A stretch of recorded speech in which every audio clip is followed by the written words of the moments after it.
guys, it's Beth here again. So maybe you've heard, but our modern day Frank Sinatra, Michael Bublé, announced a while ago that his son has cancer. Now, when the Bublés received this awful news, they lived in Canada, but they decided to move to the United States to receive treatment. Why is that? Well, because Canada has socialized healthcare, and while we in America haven't completely adopted that system, we were on our way towards that goal. That is, until Donald Trump ran for president on healthcare reform, among other issues, and he won. Now, the Patient Protection and Affordable Care Act was a bill that was introduced by President Obama in an attempt to regulate insurance companies or insurance policies so that it could be more accessible to all citizens.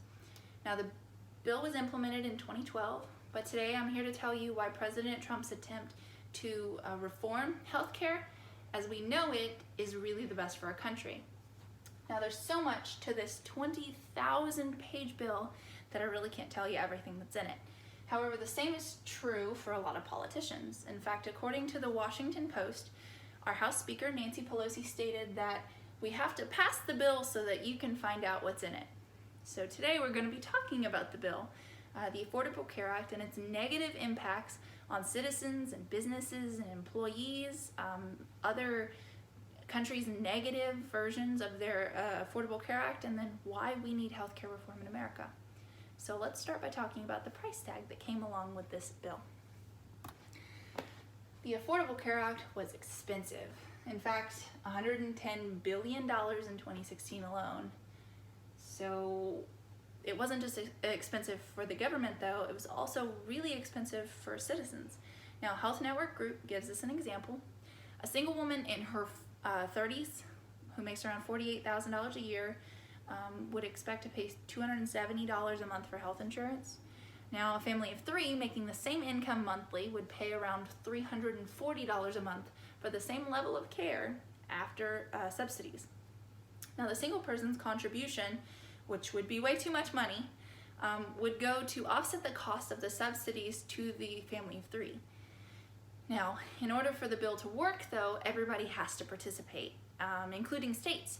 And so the Affordable Care Act came along with a mandate that said that if you didn't participate, you would face a fine or a penalty, which they levied as a tax to get it by the Supreme Court. But a lot of people are mad because they say that this it goes against their rights that are guaranteed in the Bill of Rights in our Constitution. Now, Chris Culliver of Forbes states, he gives us kind of a comparison to look at it a different way, and he says that people can last a whole lot longer without health insurance than they can without health insurance than they can without food, but yet the government doesn't try to mandate our diets. So now that we see this negative effect on citizens, we also can look at the negative effects that it's had on businesses as well. So, according to the Alternatives to the ACA's Affordability Firewall, companies with more than 50 full-time employees are forced to provide them with health insurance. Now, this has been really, really bad for smaller companies who meet this requirement, but they just can't afford to offer health insurance to their employees. So they've been forced to lay off and cut hours and cut jobs. So I worked at a company over the summer, and I made a friend with a girl who was a single mom. Now, the company asked her to stay under 35 hours a week because they couldn't afford to pay her full-time and to have health insurance. But she also couldn't afford to pay the penalty for not having insurance because she couldn't afford to buy it. And this is just one example of something that's happening all over the United States, but not only that, it happens all over the world. Now,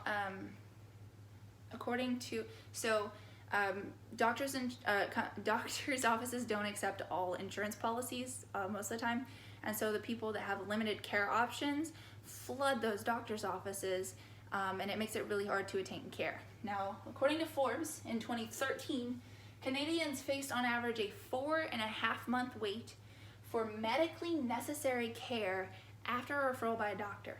Now, the UK faces similar problems with their own version of socialized healthcare.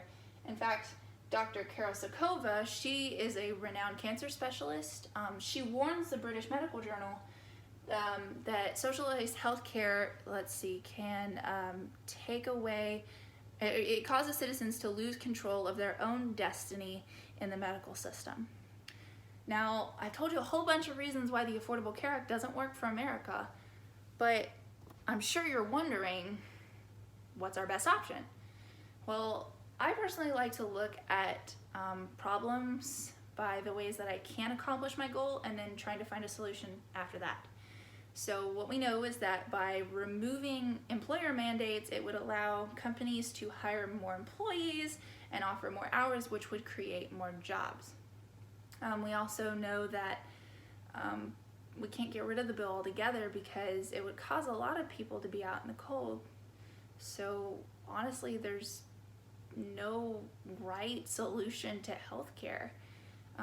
There are several things that we could do to try and make it better, like making health insurance tax deductible maybe, but President Trump states frequently that they're trying to develop a better system to operate on here in America for healthcare.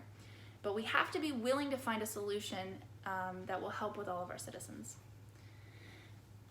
After having all of that been said, we know now that the Affordable Care Act doesn't work because its negative impact on citizens, employers, employees, how it's affected other countries negatively, and it just genuinely doesn't work for America.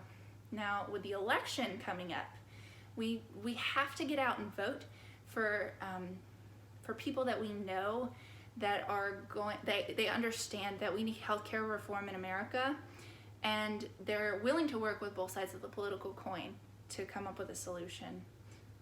They should also be willing to work with healthcare professionals because they're going to be willing to offer educated opinions from experiencing firsthand the problems that are within our medical system. We have to strive to make healthcare and health insurance affordable and accessible to all citizens.